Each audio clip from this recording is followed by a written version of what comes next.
अजित पवारांच्या विमान अपघाताचा डीजीसीएचा प्राथमिक अहवाल समोर आलाय।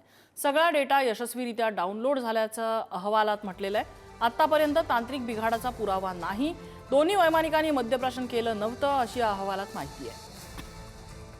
अहवाल काय काय आहे आपण ग्राफिक्सच्या माध्यमातून समजावून घेऊया। विमानाच्या लँडिंगसाठी 5000 मीटरची दृश्यमानता आवश्यक असते।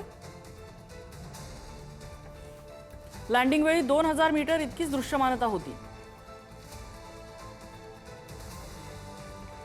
VFR मर्यादेपेक्षा कमी दृश्यमानतेत लँडिंगचा प्रयत्न हा मोठा जोखमीचा घटक ठरतो।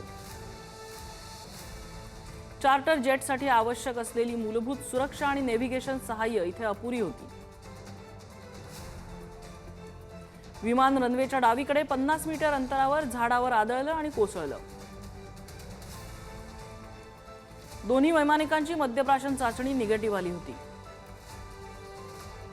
FDR डेटा यशस्वीरित्या डाउनलोड करण्यात आलेला आहे।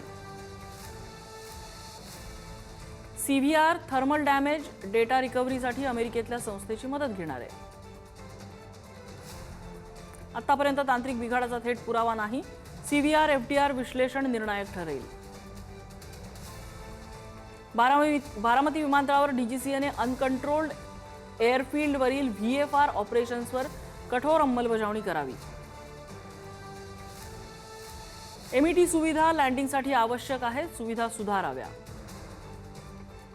वाढत्या चार्टर आणि VIP ऑपरेशन्ससाठी एअरफील्ड लायसन्सिंग आणि ऑडिट तपासावे। अपघात एकाच कारणामुळे नव्हे तर हवामान, पायाभूत सुविधा, ऑपरेशनल निर्णय यांच्या संयोगामुळे घडल्याची शक्यता आहे। अंतिम कारण CVR FDR सविस्तर विश्लेषणानंतर स्पष्ट होतील।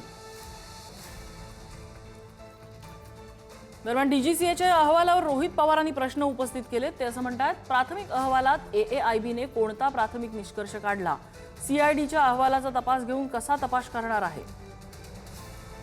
बारामती विमानतळ महाराष्ट्र राज्यातील बारामती जिल्ह्यात आहे। अहवालामधील हे वाक्य अहवाल किती गांभीर्याने बनवला हे दाखवण्यासाठी पुरेसे आहे।